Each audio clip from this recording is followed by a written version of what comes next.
الله العظيم الذي لا إله إلا هو الحي القيوم وأتوب إليه. السلام عليكم ورحمة الله وبركاته. بسم الله الرحمن الرحيم. الحمد لله رب العالمين والصلاة والسلام على أشرف الأنبياء والمرسلين وعلى آله وصحبه أجمعين. رب اشرح لي صدري ويسر لي أمري واحلل عقدة من لساني يفقهوا قولي. سبحانك لا علم لنا إلا ما علمتنا إنك أنت العليم الحكيم. اللهم فقهنا في الدين وعلمنا التأويل اهدنا الصراط المستقيم. اللهم ارزقنا فهم النبيين وحفظ المرسلين وإلهام الملائكة المقربين. يا فتاه يا عليم افتح قلوبنا فتوح العارفين. اللهم ارزقنا رزقا حلالا طيبا وعملا صالحا متقبلا. آمين آمين يا رب العالمين.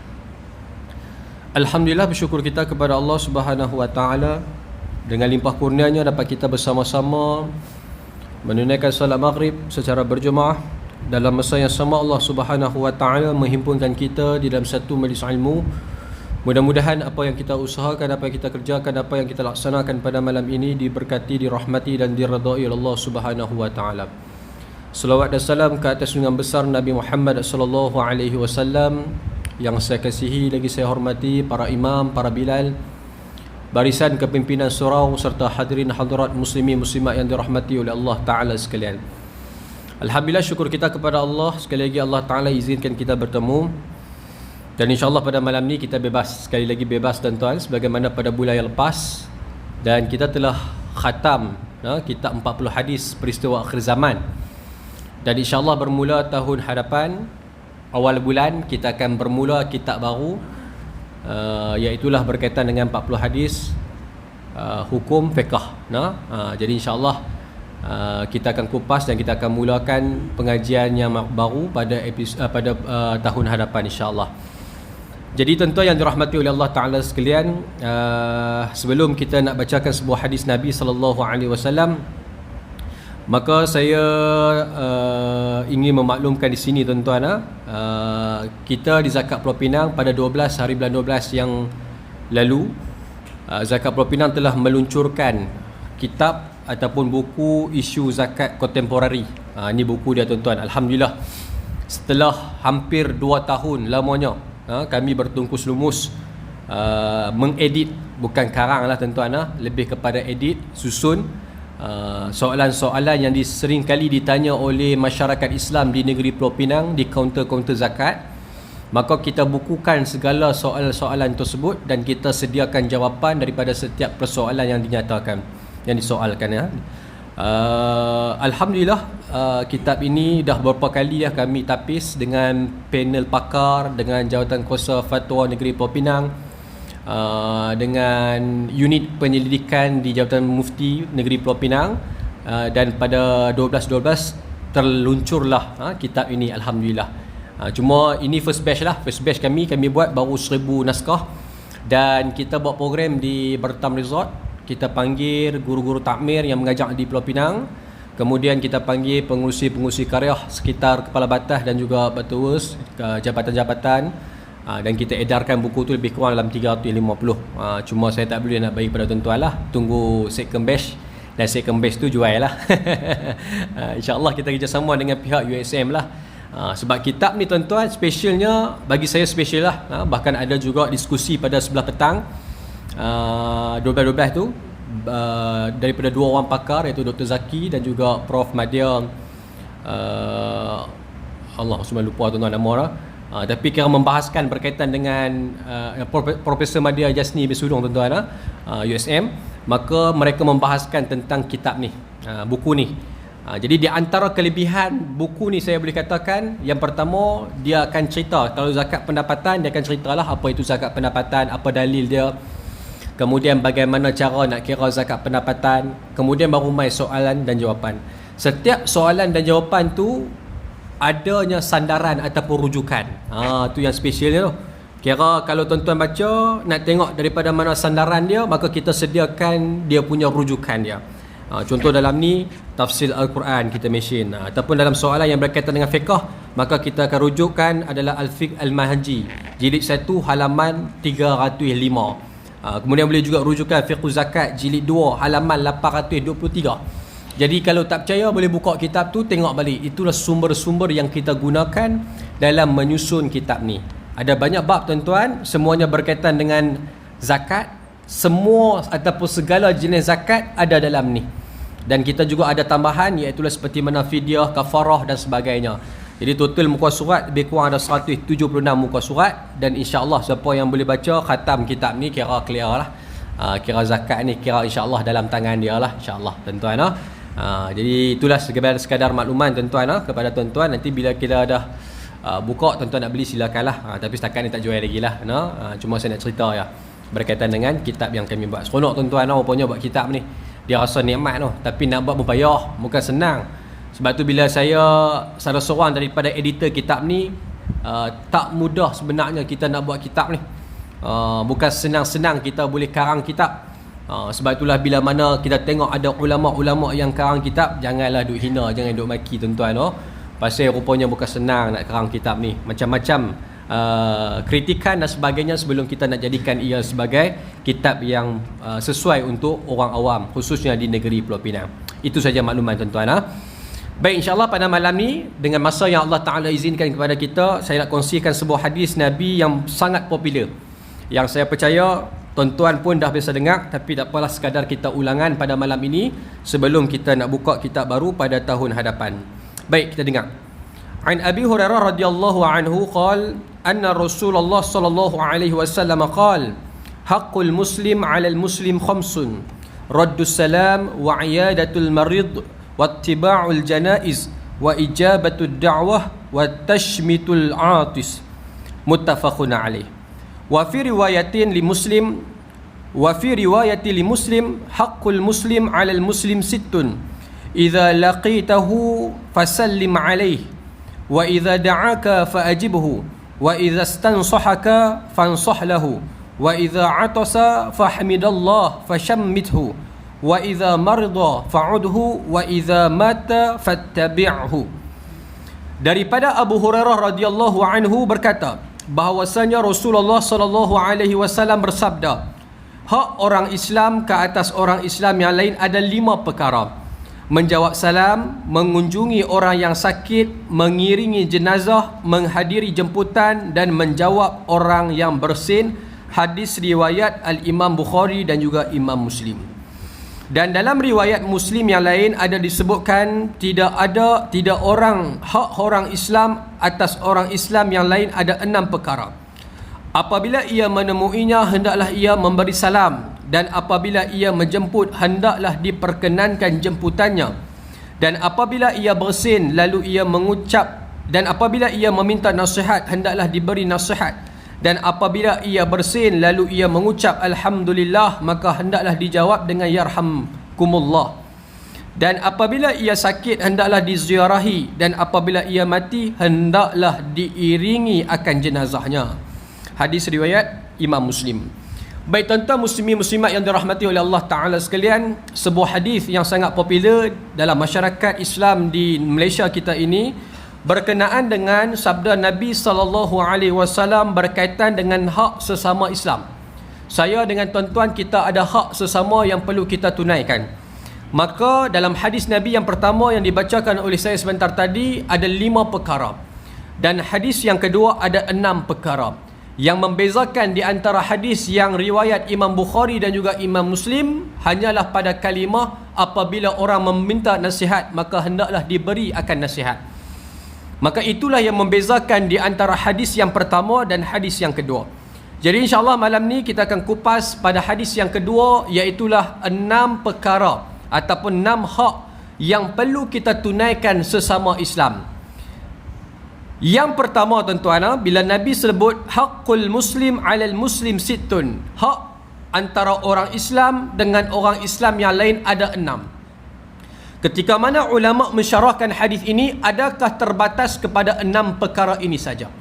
Adakah 6 hak ini saja yang perlu kita tunaikan?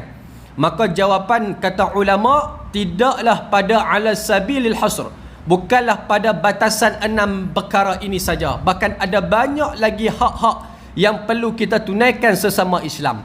Cuma bila Nabi sebut akan 6 perkara ini adalah betapa pentingnya terhadap saya dan kita semua untuk menunaikan hak sesama Islam.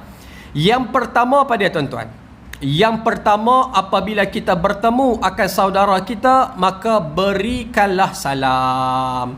Tuan-tuan, daripada 6 hak ini ada hukum yang hukumnya wajib dan ada hukumnya sunat. Daripada 6 yang dibicarakan tadi, ada sunat, ada wajib. Kita akan tengok yang mana satu sunat, yang mana satu wajib. Jadi bila wajib ni wajib buatlah, dan bila sunat maka kalau kita buat dapat pahala, kalau kita tinggalkan maka tak dapat apa. Itu sunat. Baik, bila sebut yang pertama, apabila kita bertemu dengan akan saudara sesama Islam, maka berikanlah salam. Dalam hadis Nabi yang lain, afshu salam bainakum, maka sebarkanlah salam di antara kamu. Maka perkataan salam ini tuan-tuan, dia ada beberapa hukum. Bila kita sebut kata salam, memberi salam apakah hukumnya, dan menjawab salam apakah hukumnya.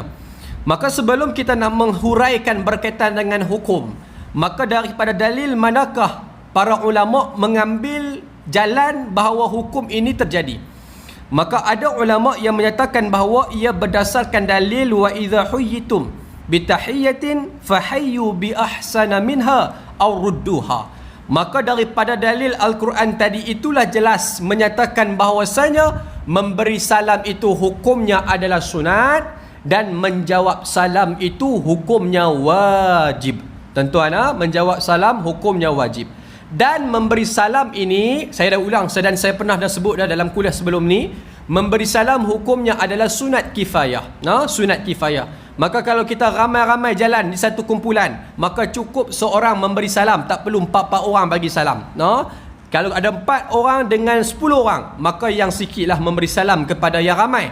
Maka yang 4 tu takkan 4 nak bagi salam, tidak perlu. Maka cukup seorang telah melepaskan sunat kifayah.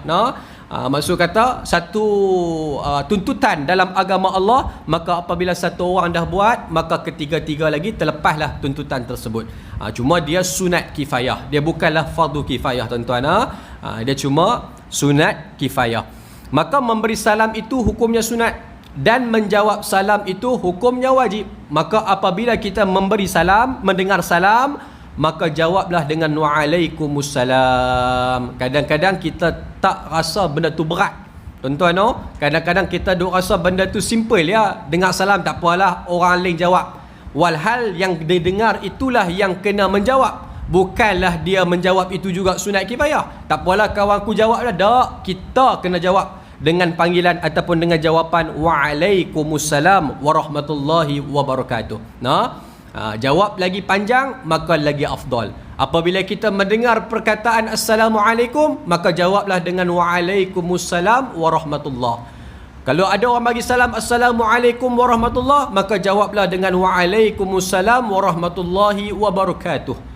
Kalau ada orang bagi salam dengan Assalamualaikum warahmatullahi wabarakatuh, maka jawablah dengan Waalaikumsalam warahmatullahi wabarakatuh. Maka sama panjangnya. Maka itulah afdal ataupun adab dalam kita menjawab salam. Dan berat tak berat ini juga ulama lughah, ulama bahasa, mereka bahaskan berdasarkan firman Allah Subhanahu wa taala ketika mana peristiwa malaikat bertemu dengan Nabi Allah Ibrahim alaihissalam. Maka datang malaikat memberi salam kepada Nabi Allah Ibrahim, lalu dijawab oleh Nabi Allah Ibrahim. Maka dalam Quran menyebut qalu salaman qala salamun. Maka satu perkataan salaman digunakan dengan baris fathah, dan salam yang kedua digunakan dengan baris dhammah. Maka satu baris atas dan satu baris dhammah baris di hadapan. Maka daripada ini juga ulama lughah menyatakan bahawa penggunaan bahasa satu salaman, satu salamun. Malaikat memberi salam dengan kalimah salaman dan dijawab oleh Ibrahim dengan salamun. Maka di sini tuan-tuan menandakan bahawa beratnya menjawab salam. Maka berat itulah juga menyatakan bahawa wajibnya kita apabila mendengar salam lantas menjawab itu hukumnya adalah wajib. Tuan-tuan yang dirahmati oleh Allah, itu berkaitan dengan salam, salam. Jadi bagaimana pula kalau dengan orang yang bukan Islam? Kadang-kadang ada situasi di mana kita memberi salam kepada orang yang bukan Islam. Adakah dibenarkan? Dijelaslah, tuan-tuan pun tahu. maka hukumnya dilarang kita memberi salam kepada orang yang bukan Islam. Dilarang untuk kita memberi salam kepada orang bukan Islam, kerana penggunaan kalimah salam itu hanya khusus kepada umat Islam semata-mata, kerana di sana juga ada hadis Nabi sallallahu alaihi wasallam yang Nabi menyatakan la tabda'u, jangan kamu mulakan al-yahud wan nasara bis salam, jangan kamu mulakan kepada orang Yahudi dan juga orang Nasrani dengan kalimah assalam ataupun dengan memberi salam. Tuan-tuan, ini dalil dia, jangan mulakan memberi salam kepada Yahudi dan juga Nasrani. Takat itulah Nasrani, tuan-tuan, jangan duk panjang dah. Duk tanya kat Nasrani sama kat dengan Kristian, wallahu ta'ala alam. Saya ikut mufti saya, tuan-tuan, mufti kita lah, dengan mufti saya seorang ya. Mufti Pulau Pinang kata jangan memperbesarkan lagi isu ni, cukup takat tu ya tuan-tuan. Saya patuh pada mufti kita ni. Saya seronok tentang mufti kita ni kadang-kadang. Pasal dia di antara mufti yang paling popular di Malaysia kita ni. Apa-apa saja isu, maka wartawan ni suka cari. Datuk Seri Wan Salim kita, tuan-tuan, subhanallah. Kira popular lah, banyak isu yang dijawab, paling awal dia lah. Tapi dalam bab akidah ni saya tak heran lah. Sebab memang kepakaran beliau adalah dalam bab fikrul islami dan juga akidah lah, khususnya akidah. Jadi dia sangat-sangat mendalam lah berkaitan dengan hukum akidah ataupun berkaitan dengan soal akidah. Baik tuan-tuan yang dirahmati oleh Allah Ta'ala, selingan dah tu tuan-tuan. Tak payah duk pergi tanya saya dah, masing-masing cerdik dah. Dua-dua saya sayang tuan-tuan. Dua-dua saya sayang. PMX saya sayang, UAI pun saya sayang tuan-tuan. Tak payah bergaduh, kadang-kadang kesian tuan-tuan. Saya tengok habis lah, kita sebenarnya memang macam itulah yang kita khatam kitab 40 hadis peristiwa akhir zaman tu, memang terang-terang dah berlaku pada zaman kita parah tuan-tuan. Melampau, dia ada mai sampai tahap melampau, yang mana habis segala-gala ilmu yang ada pada ulama dan juga umara, maka kedua-duanya dicerca dan juga dimaki. Tak eloklah sebagai kita sebagai saudara Islam, jagalah lidah agar Allah Ta'ala pelihara kita supaya tidaklah jadi golongan yang suka mencela, memaki dan juga mengherdik para ulama dan juga umara lah tuan-tuan. Mudah-mudahan insya-Allah. Baik, itu berkaitan dengan memberi salam. Habis yang pertama. Yang kedua tuan-tuan, apa dia? Yang kedua, kata baginda Nabi sallallahu alaihi wasallam, saya ikut hadis ni tuan-tuan. Yang pertama, wa idza laqitahu fasallim alaihi wa idza da'aka faajibhu. Maka yang kedua, apabila adanya jemputan, maka hendaklah kamu memenuhi jemputannya. Tambah bulan 12 ni tuan-tuan. Macam-macam gunuri, tambah-tambah 31 hari bulan. Junah susun. Daripada tengah hari sampai ke petang, bahkan sampai ke malam. Maka di sana tuan-tuan ada hukum yang perlu kita faham. Bila sebut tentang kenduri, maka kenduri kahwin apabila kita menerima jemputan itu wajib kita hadiri. Dia tak boleh kita tak pi, dia wajib tuan-tuan. Kalau tak pi, hukumnya berdosa. Jemputan bagi perkahwinan walimatul urus, kita kena pi tuan-tuan, tak boleh tak pi. Melainkan dengan sebab-sebab uzur syar'i, maka di situ dikecualikanlah. Ataupun ada sebab-sebab yang tentu yang tak dapat kita elakkan, maka tak apa. Tapi tak apa pun tuan-tuan, kita kena maklum balik kepada tuan rumah. Jangan kita biarkan begitu saja. Kalau kita dah tahu kata kita tak boleh nak pi, maka ketika mana terima kad jemputan, time tu beritahu siap-siap. Kata aku tak boleh nak pi pasal bertembung dengan 10 kenduri dah. Dia pun faham lah, tak apalah, kalau dan hampilah, janji kita dah maklum kat dia. Masuk kata hang ni turn yang ke sebelah.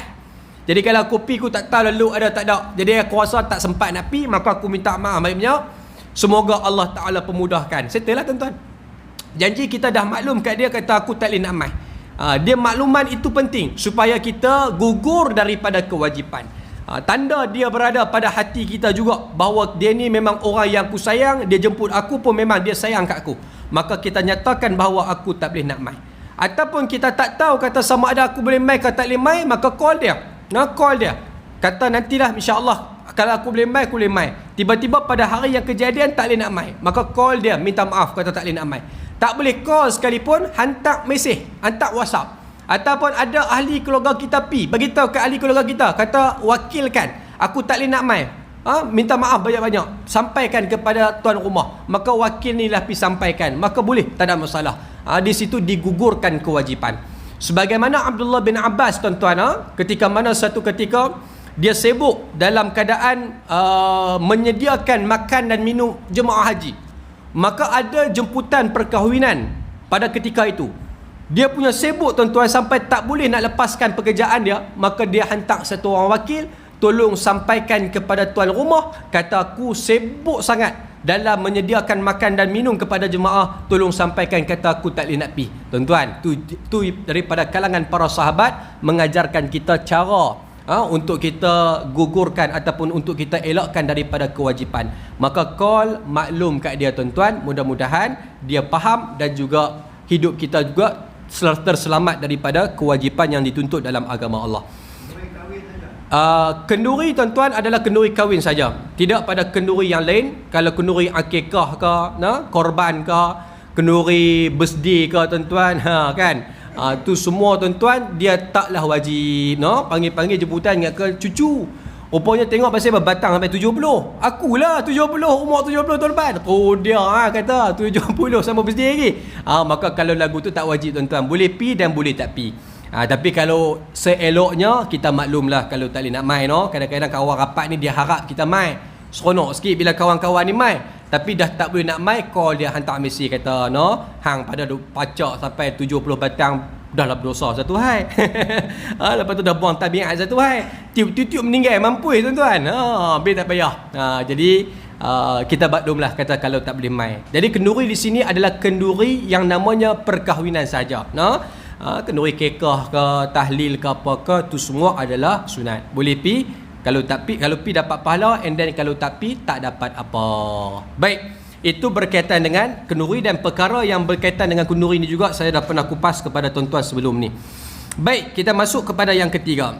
Wa idzas tansahaka fansah lahu. Yang ketiga kata baginda Nabi sallallahu alaihi wasallam, dan apabila ia menjemput dan apabila ia meminta nasihat, hendaklah diberi akan nasihat. Tuan-tuan, apabila ada orang meminta nasihat, maka kita kena bagi nasihat. Dan perkara ini sunat. Yang wajib dua tadi ya tuan-tuan. Daripada 6 perkara tadi, yang wajib hanya ada 2. Menjawab salam dan juga memenuhi jemputan perkahwinan. 2 itu saja yang wajib. Keempat-empat yang lain semuanya hukumnya adalah sunat. Dan apabila sebut kata meminta nasihat dan memberi nasihat, ini juga kadang-kadang kita ni terlepas pandang, sedangkan ia adalah tuntutan dalam agama. Kawan kita minta nasihat, ni aku nak beli rumah kat sebelah ni, boleh tak boleh? Pasal bulan lepas baru duk bincang isu ni kan. Kita sebagai orang yang penduduk di sini, kita tahu selok-belok lagu mana pendawaian elektrik lah apalah, kita boleh cerita kat dia. Kata ustaz punya duk bahaya dia tahu. Tuan-tuan, jadi kita minta nasihat dan orang bagi nasihat atas kepakaran dia. Tuan-tuan, maka bila mana orang itu memberi nasihat atas apa yang dia ada, maka pahala Allah Ta'ala bagi. Subhanallah. Yang kadang-kadang kita nampak benda tu simple, walhal sembang kosong satgi pun tuan-tuan, yang memang kita tak rancang pun, kita hanya duduk minum kopi, tiba-tiba ada orang tanya bagi nasihat, kita bagi nasihat, boleh pahala dah di sisi Allah Ta'ala. Pasal ini tuntutan dalam agama. Ini adalah sebahagian daripada perkara yang disebut oleh baginda Nabi SAW, minta nasihat dan memberikan nasihat. Sebab Nabi SAW ni tuan-tuan, manusia yang payah dan tidak pernah, payahlah tuan-tuan, kata tidak pernah kata tidak. Nabi ni suka membantu, melainkan adalah asbab-asbab yang Nabi nak ajarkan umat. Jangan baca ada orang yang datang jumpa Nabi meminta pertolongan, Nabi bagi nasihat dan Nabi tak salurkan bantuan. Dan bantuan tu bukan sebab Nabi tak mau bantu, tapi Nabi nak didik dia agar dia berdikari mencari rezeki sendiri. Situ-situ ya. Maka selain daripada tu, Nabi ni satu orang manusia yang luar biasa, yang sangat baik, yang sangat suka membantu orang, termasuklah suka memberi nasihat. Sebab itu tuan-tuan, banyak hadis-hadis Nabi yang para sahabat sering kali tanya Nabi, apakah amalan yang paling terbaik? Dan kalau kita tengok dalam hadis-hadis yang Nabi ditanya tentang apakah amalan terbaik, setiap sahabat yang bertanya ada macam-macam jawapan. Bukan satu ya jawapan. Ada yang berbuat baik pada ibu bapa, ada yang taat pada Allah, taat pada Rasul, macam-macam tuan-tuan.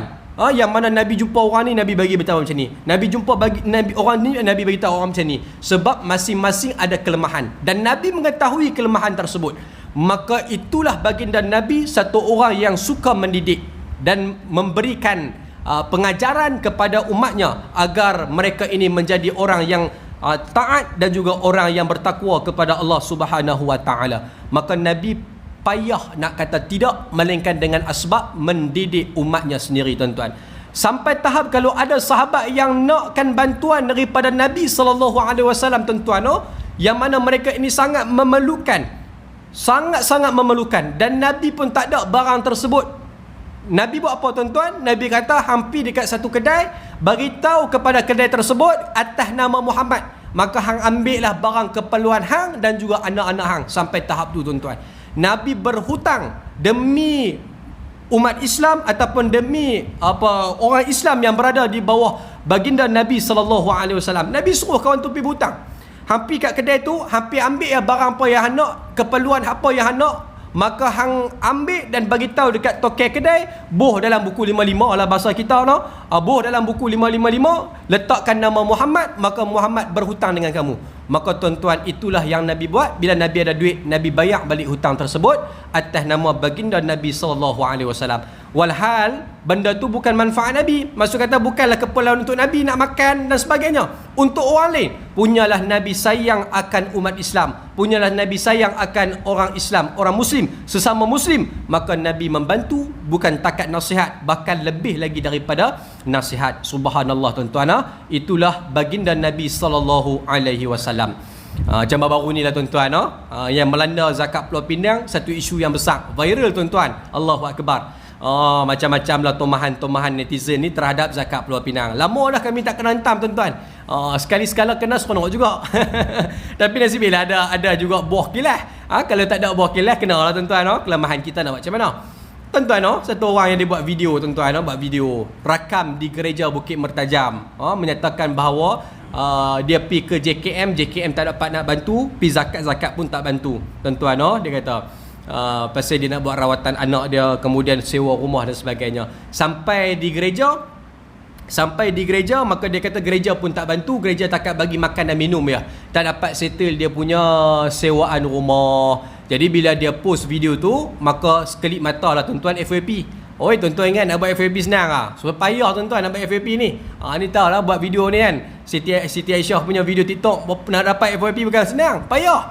Tapi kalau bab orang marah ni, tunggu sat tak ada 5 minit tu dia melambung naik view beratus ribu, berpuluh ribu, maka komen pun ramai, tuan-tuan. Macam-macam lah komen. Sampai kata zakat ni tak bantu ke, sampai kata ada lagi orang pergi minta kat gereja, mana zakat Pulau Pinang. Komen negatif lah, tuan-tuan. Komen negatif ni saya baca komen negatif lah, ada juga positif, negatif lah banyak.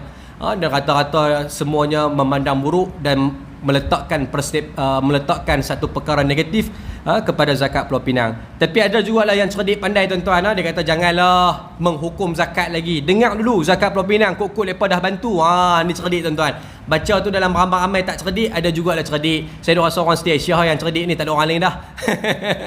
Tuan-tuan, orang sini ni nampak muka macam orang sini lah. Dia lah komen, tuan-tuan. Dia kata jangan sabar saat, jangan duk hentam, pasal mungkin zakat juga ada jawapan. Dengar dulu jawapan zakat. Mungkin kita dengar sebelah pihak ya, tuan-tuan. Macam-macam komen, tuan-tuan. Kalau buka cepat dia post, dia delete dah. Masa dia start ya, tuan-tuan, dia delete dah. Tapi saya sempat baca lah macam-macam mesej, macam-macam komen, tuan-tuan. Sampai kata pusat zakat ni mengalah keluar. Dia jadi macam tu lama-lama 2015, 2016 orang duk hentam zakat. Zakat ni malah keluar lah, duduk dalam akaun sajalah. Itulah pegawai-pegawai zakat semua perut buncit pun dah tiba, tuan-tuan. Pasal malah keluar perut buncit. Bahaya, tuan-tuan. Padahal ramai yang perut buncit tak keluar pun. Keluar perut buncit juga, nak macam mana? Allahu Akbar, tuan-tuan. Macam-macam orang komen. Tak apalah, itulah rutin. Biasalah kena, tuan-tuan. Tak apa. Maka kami punya Bicom, kita pun kontak makcik ni. Alhamdulillah, dia pun bagi kerjasama penuh. Dia pun mai ke pejabat zakat. Dia duduk di berterus, tuan-tuan. Dia mai ke pejabat zakat. Kemudian kita tanyalah apa keperluan sebenarnya sampai viral dan sebagainya. Memang ada sebab lah, tuan-tuan, sebab keadaan terdesak. Tapi tak apalah, cuma kita cek balik dan kita tanya balik, sebenarnya makcik ni dah penerima zakat Pulau Pinang dah, tuan-tuan. Tuan-tuan bayang, dia dah terima skim sewaan rumah sebanyak RM800 sebulan. Dapat sewaan rumah RM800 sebulan. Kemudian dapat kewangan bulanan RM450 sebulan. Kemudian dapat makanan bulanan RM200 sebulan. Total semua berapa? RM1,450 sebulan. Jadi rasa terkilan sikit lah kami di Zakat Pulau Pinang bila mana dia kata dia tak dapat bantuan dan tak menyatakan bahawa zakat bantu dia. Sedih tuan-tuan. Dan kita katalah makcik buka ruang fitnah yang sangat besar. Ruang fitnah macam-macam. Maka kami minta makcik padam balik semua video-video tu dan juga up balik video yang menyatakan bahawa zakat bantu. Alhamdulillah tuan-tuan, secepat yang mungkin dia up kembali video yang menyatakan bahawa zakat membantu dia selama ini. Seronok balik kami tuan-tuan. Kemudian kami pun up balik di media sosial Zakat Pulau Pinang di TikTok. Maka dapatlah komen-komen positif balik. Sebab orang Islam ni dia tentu tuan-tuan, kadang-kadang adalah orang marah lah bila tak bantu sampai minta kepada gereja. Tapi hakikatnya kita bantu. Duk dalam bantu pun tuan-tuan, ada orang puas hati dan ada orang tak puas hati. Itu perkara biasa. Ada yang tak puas hati lah, sikit sangat bagi mana cukup. Pula dah kat situ. Satu hal. Yang kedua pula, bagi 800 sebulan rumah sewa. Dia ni sewa mana ni? Kaya nak mampu zakat tak siasat ke? Pun kena juga bagi banyak. Lah ni bagi banyak payah, bagi sikit payah tuan-tuan. Itulah manusia kita nak memuaskan hati semua tak boleh. Tak akan boleh tuan-tuan. Pasal ada saja benda tak kena. Jadi 1450 saya rasa wajar lah. Zaman kita sekarang. Kalau gaji terendah pun berapa? 1,500 kan? 1,300, 1,500 kan? Jadi okey lah kan bagi saya. Kita bukanlah nak memenuhi segala keperluan dia secara 100% ataupun menyelesaikan masalah dia 100%. Kita at least dapat meringankan beban dia pun alhamdulillah hasil daripada zakat yang tuan-tuan tunaikan lah kebanyakannya insya-Allah. Tuan-tuan, itulah info sikit berkaitan dengan soal asnaf, karenah asnaf di negeri Pulau Pinang. Jadi tuan-tuan pun sama lah kalau dengar jangan cepat sangat melatah. Jadi dengar dua-dua belah pihak, barulah kita sama-sama membantu insya-Allah. Tapi insya-Allah tuan-tuan, Pulau Pinang ni kecil ya, tak besar macam negeri-negeri yang lain. Pulau Pinang ni pemain ni kalau asnaf tu lama sangat tak terima tu payahlah. Kebanyakannya mereka ni terima. Yang baru mungkin kita terlepas pandang, Yang jenis asnaf fakir miskin yang baru, kejut kempak tiba-tiba jadi fakir miskin, maka itu mungkinlah data-data tersebut sukar diakses untuk kita dapatkan info tersebut. Tapi kalau dah lama sangat tu insya-Allah lah. Setakat ni ramai MPKK lah, adun-adun lah, wakil-wakil masjid lah. Kebanyakan mereka ini menyalurkan informasi kepada Zakat Pulau Pinang untuk mengambil tindakan insya-Allah. Tuan-tuan yang dirahmati oleh Allah, perkara ini penting untuk saya sampaikan supaya kita tahu tentang fungsi zakat insya-Allah. Tuan-tuan, sebarlah. Kalau orang sembang cerita tentang isu ni, beritahu kata zakat dah bantu. Zakat dah bantu.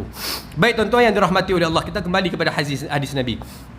Jadi Nabi SAW tuan-tuan minta apabila kita mendengar nasihat, ada orang meminta nasihat, maka berikanlah nasihat.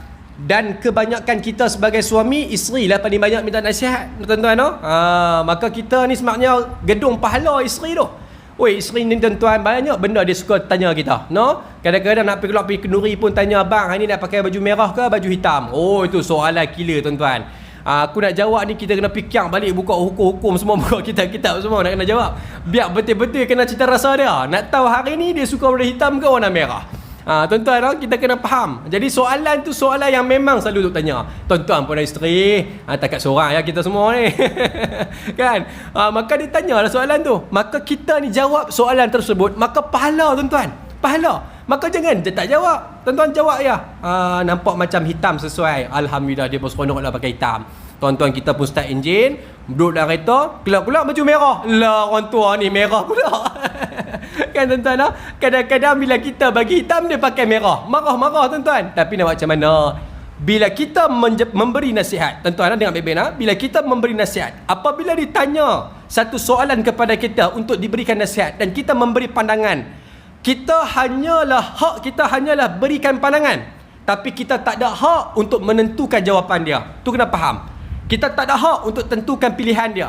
Dia hanya tanya kita mana terbaik. Tapi kalau dia nak pilih lain daripada apa yang ditanya, maka itu hak dia untuk memilih. Kena fahamlah. Kalau kita faham lagu tu, maka harmonilah kehidupan. Tuan-tuan, yang tak faham lagu ni lepas masalah. Marah dah tahu kata nak pakai merah, pitanya merah lagi. Dia dah lah jujur kan. Dapat pergi pakai merah lagi. Han tak tahu kan merah tu nampak muda, han tu dah tua.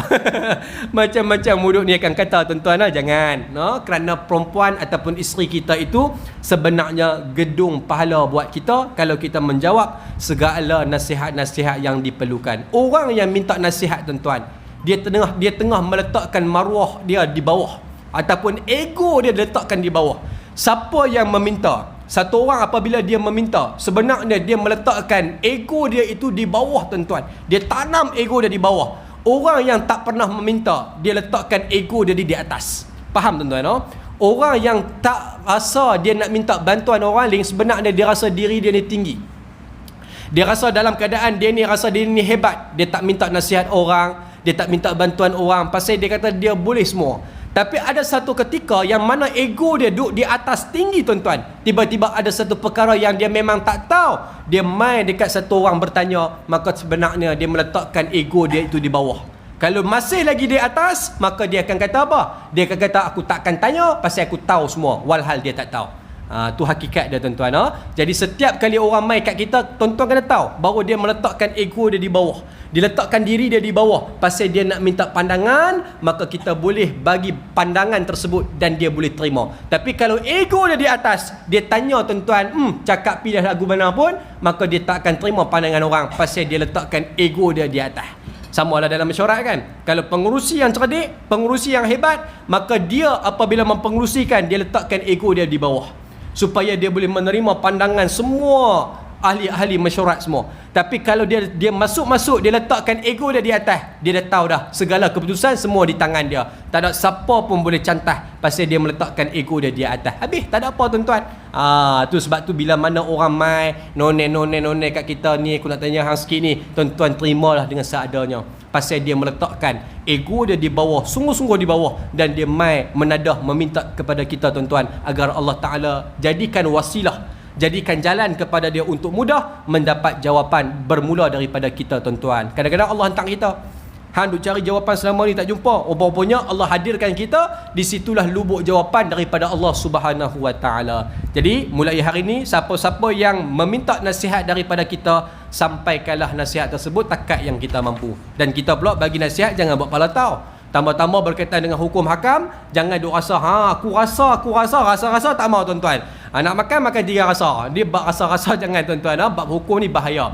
Sekali kita tersilap, maka habis berdosa. Selagi mana dia amal, selagi itulah berdosa akan sampai kepada orang yang memberikan hukum yang salah. Na'udzubillahi min dzalik. Baik, itu yang ketiga. Baik, kita masuk yang keempat.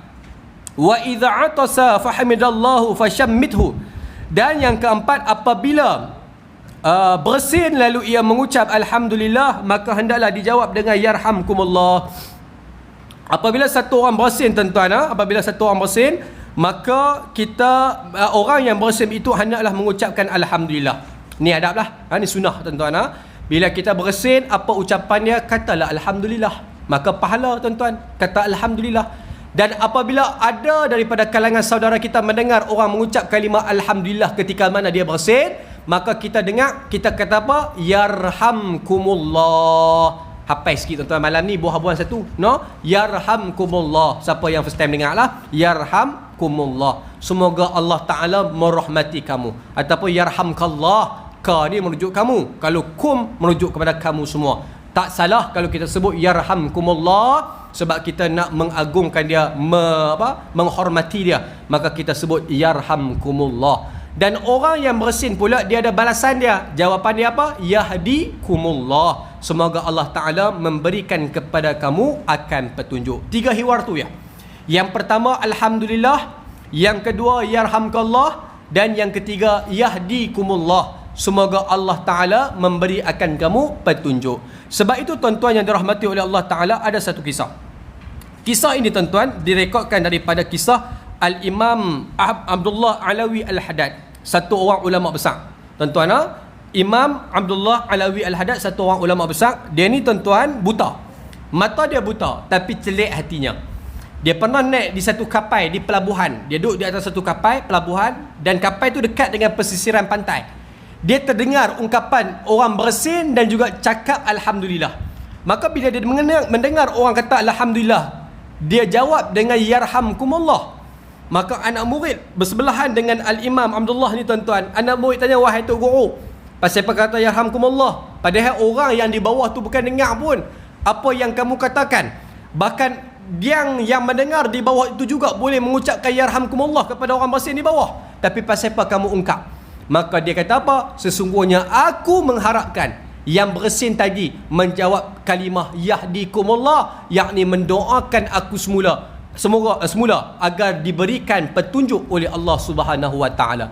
Maka ulama mereka memikirkan soal doa orang yang kita pun tak tahu tuan-tuan, doa siapa kadang-kadang Allah Taala angkat terima terus.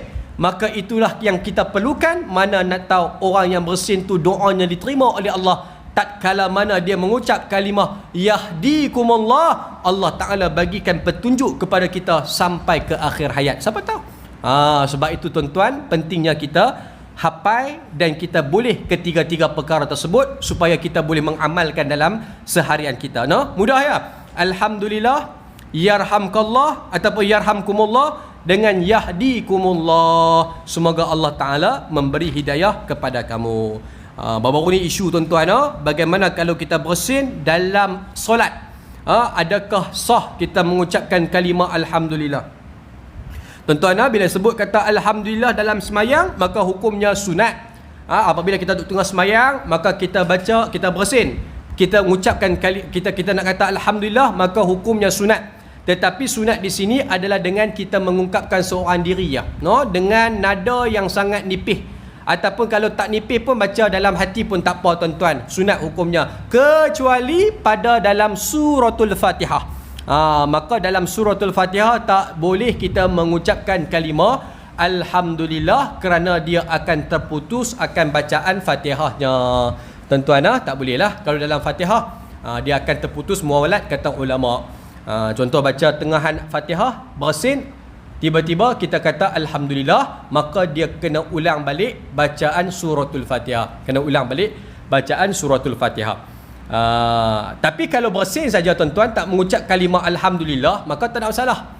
Sebab dia bukanlah perkara-perkara yang kita sebut sebagai ikhtiyariyah, perkara-perkara yang disengajakan. Pasal bersin ni dia kadang-kadang spontan. Kena macam saya ni bersin tuan-tuan pasal kesedung. Kena baru makan makan udang ke sambil belacan ke, kena jadi imam, dia tak boleh tahan, bersin ni tak boleh tahan. Dia tahan meleleh ingui tuan-tuan pasal bersin dia tahan bersin ni. Dia nak kena bersin juga. Jadi bila bersin maka tidak menjadi masalah tuan-tuan, tak ada masalah. Ada juga orang kata kena ulang Fatihah daripada awal. Dia tengah baca Fatihah tiba-tiba bersin, dia kena ulang daripada awal. Tak, salah tuan-tuan. Pasal dia bukan perkara yang kita sengaja buat. Dia perkara yang tidak sengaja. Kena resedung jenis bersin ni tuan-tuan, dia tak boleh berhenti. Dia ada berhenti. Kalau saya bersin dia tak boleh berhenti tuan-tuan. Dia main sampai 20-30 kali baru berhenti. Kena lagu tu jenuh dia ulang. Dia baca Maliki Yaumiddin, bersin pula Bismillahirrahmanirrahim. Yang makmum di belakang bila lah tu imam ni nak habis betul. Jadi panjang tuan-tuan. Tak ada masalah. Cuma jangan duk baca kat tengah-tengah. Bersin kat tengah-tengah, kena ulang balik lah. Duk baca-baca macam ni. Contoh dia iyyaka na'budu. Jangan duk sambung. Pasal dia telah tidak menyempurnakan bacaan tersebut. Iyyaka na'budu wa iyyaka nasta'in. Bersin tak apa. Kemudian kita sambung dengan ayat yang lain tak apa. Tapi jangan duk tengah-tengah iyyaka na'budu. Lepas tu sambung terus wa iyyaka nasta'in, tak boleh tuan-tuan. Dia kena ulang balik, ulang pada kalimah wa iyyaka na'budu wa iyyaka nasta'in. Tak perlulah ulang sampai baca bismillahirrahmanirrahim. Sama juga dengan batuk tuan-tuan, batuk ke apa ke, semua itu kalau perkara yang tidak disengajakan maka tidak menjadi masalah. Tapi kalau sengaja maka tak boleh. Sengaja tak boleh lah. Duk sengaja saja duk Maliki Yaumiddin, tiba-tiba tengok ada perempuan laluan. Tu tak boleh. Yang tu sengaja tuan-tuan.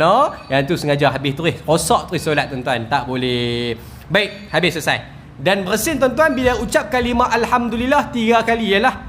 Bila kita bersin 3 kali boleh pakai alhamdulillah. Mai kali yang keempat maka tak ada alhamdulillah. Kita sebut, doakan pada Allah, Allahumma shfini, Allah, ya Allah sembuhkan aku. Pasal mai lebih daripada 3 kali, dia bukan lagi bersin yang kita sebut sebagai bersin yang baik lah. Maka dia itu tanda kita penyakit lah. Datangnya penyakit, mungkin nak demam ke, nak sesemua ke, kemudian dan sebagainya. Maka kalau lebih pada 3 kali, Allahumma shfini, cukup takat 3 kali untuk kita mengucapkan kalimah alhamdulillah. Habis. Kemudian yang keempat tuan-tuan, wa idza marida fa'udhu, dan apabila ada orang yang sakit maka hendaklah kita ziarah. Dengar kawan-kawan kita sakit tuan-tuan, na'udzubillah, maka pilah ziarah. Dalam bahasa Melayu dia panggil ziarah. Dalam bahasa Arab dia panggil iyadah, tuan-tuan. Ni kosa kata sikit lah, kita belajar vocab. Bahasa Arab, orang Arab dia tak guna perkataan ziarah. Ziarah ni untuk orang sihat. Orang Arab bila nak pergi ziarah orang sakit, dia panggil iyadah. Ain, ya, alif, dal dan juga ta marbutah, tuan-tuan. Kalau kita ni kira ziarah lah. Ziarah ni orang sakit pun ziarah, orang sihat pun ziarah. Maka tibai dua-dua. Tu bahasa Melayu, tak ada masalah. Orang dah bahasa kita. Tapi bahasa Arab dia ziarah orang sihat, iyadah adalah untuk orang yang sakit. Jadi bila kita ziarah orang sakit, dia ada adab-adab dia. Jaga baik-baik tuan-tuan. Bila pergi ziarah orang sakit, adab yang paling penting adalah jangan lama. Kadang-kadang kita ni ziarah terlampau lama tuan-tuan. Jangan lama. Melainkan kalau dia yang suruh kita duduk lama, tak apa. Ziarah takat padannya tuan-tuan. Takat padannya. Takat-takat yang kita rasa selesa kalau kita sakit. Kalau kita duduk kat tempat dia, kita rasa fasa ni cukup untuk aku bangkat dah. Jangan duduk sembang lama-lama tuan-tuan. Kadang-kadang sembang ni tak bermau. Mungkin lama tak jumpa kan. Tapi padalah kawan tu sakit. Sembang takat padan. Melainkan kalau dia tu yang benarkan kita duduk, tak apa. No? Yang kedua, biar dia cakap banyak, jangan kita yang cakap banyak. Kadang-kadang kita yang cakap banyak, kawan tu duduk sakit ke? Dah tanya pergi ziarah orang sakit, tanya sakit ke tak sakit? Sakit lah. Tuan-tuan, maka kita ni kena fahamlah bila mana kita ziarah orang sakit. Dan sakit juga ada sakit yang tidak dibenarkan untuk kita ziarah lah. No? Antara sakit yang tak boleh kita pergi ziarah adalah sakit yang berjangkit. No? Sakit yang berjangkit. Kan COVID-19 pergi ziarah. Aku nak ziarah boleh tak? Aku kena COVID ni tak apalah aku nak pergi ziarah. Yang tu tak perlulah kita pergi ziarah tuan-tuan. Akan memudaratkan diri kita. Ataupun kawan tu sakit kepala. Tuan-tuan, dalam kitab sebut sakit kepala juga antara sakit yang tak perlu kita pergi ziarah. Habis dia sakit kepala baru kita pergi. Pasal orang sakit kepala ni tuan-tuan, dia tak mau cakap dan tak mau dengar orang cakap. Kena bebel pula tuan-tuan, dunyut kepala, tiba-tiba kita duk sembang dengan dia sembang dengan kita, migraine pula tuan-tuan. Jangan duk cari pasal orang sakit kepala ni memang tak mau diziarahi. Pening tuan-tuan, sakit.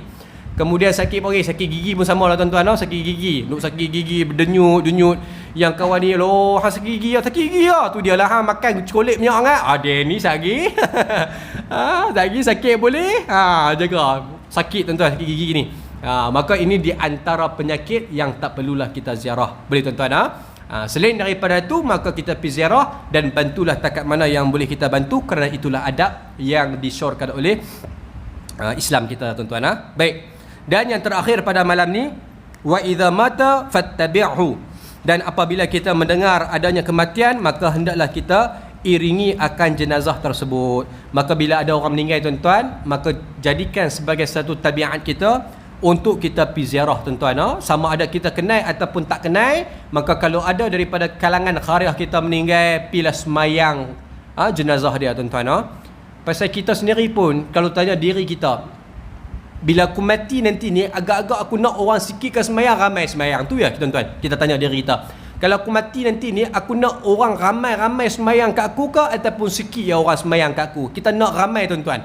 Jadi kalau kita nak ramai, kita lah ketika mana kita sehat, kita kena ada buat langkah tersebut. Mudah-mudahan Allah Ta'ala akan hadirkan manusia yang tak tahu siapa dia ni.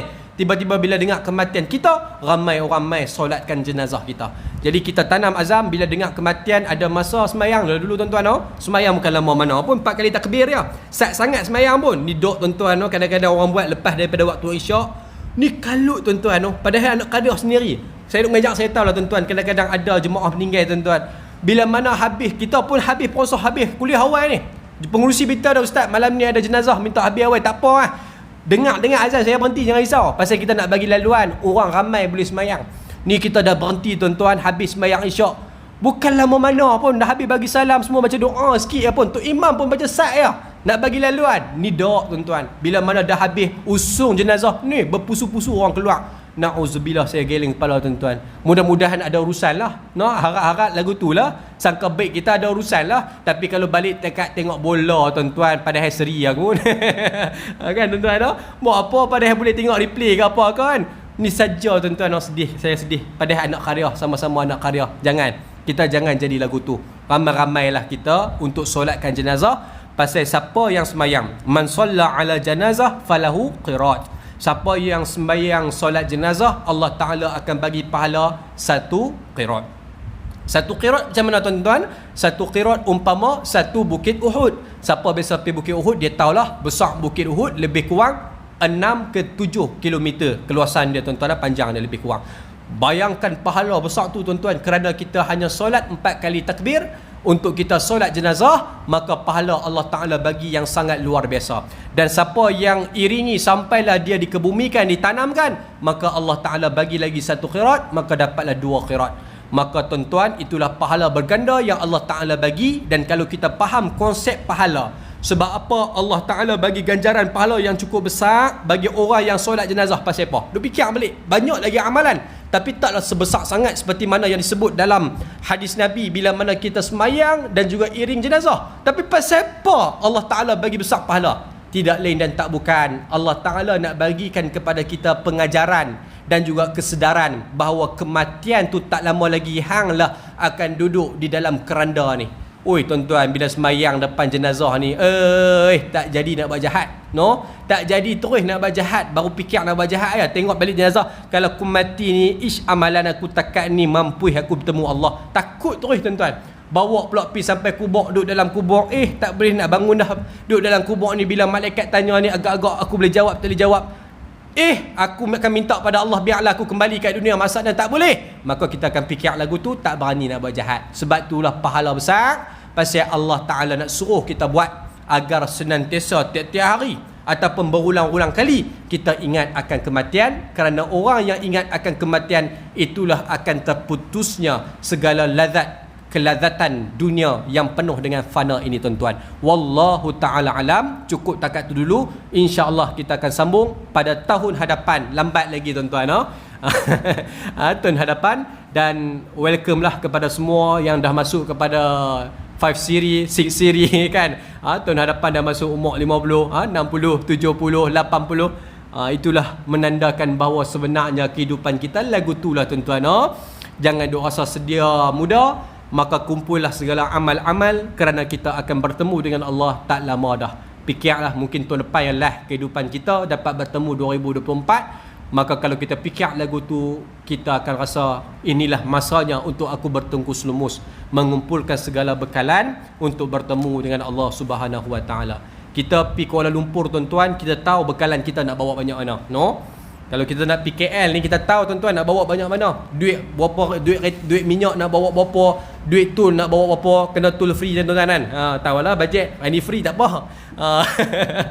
Jadi kita boleh bajet berapa anggaran cukup untuk aku pergi dan pulang. Pergi KL, nak balik Pulau Pinang, kita tahu nak bawa bekalan berapa. Soalnya sekarang ni, bila kita nak bawa bekalan pahala kepada Allah Ta'ala di hari akhirat kelak, kita tak tahu perjalanan kita ni berapa lama yang kita kena tempuh. Tak tahu berapa jauh yang kita pasti akan hadapi. Tak tahu. Yang kita tahu jauh, yang kita tahu lama. Maka sebab tak tahu itulah, kumpul amal sampai tak putus-putus, dan tak akan ada titik notah untuk kita buat segala kebaikan dan tinggalkan segala kejahatan, insya-Allah tuan-tuan. Yang baik datang daripada Allah, yang salah dan silap itu datang daripada kelemahan diri saya sendiri. Ampun maaf dipinta, andai terkasar bahasa, tersasul bicara. Mudah-mudahan pertemuan kita dilimpahi keberkatan, kerahmatan dan keredaan daripada Allah Subhanahu Wa Taala. A'udzubillahi minasyaitonirrajim. Bismillahirrahmanirrahim. Alhamdulillahirabbil alamin, wassalatu wassalamu ala asyrafil anbiya'i wal mursalin wa ala alihi washabbihi ajma'in. Allahumma jam'ana hadza jam'an marhuma wa tafarruqana min ba'dihi tafarruqan ma'suma. اللهم انصر إخواننا المسلمين والمجاهدين في فلسطين في غزة وفي كل مكان وفي كل زمان. ربنا آتنا في الدنيا حسنة وفي الآخرة حسنة وقنا عذاب النار. وصلى الله على سيدنا محمد وعلى آله وصحبه وسلم والحمد لله رب العالمين. السلام عليكم ورحمة الله وبركاته.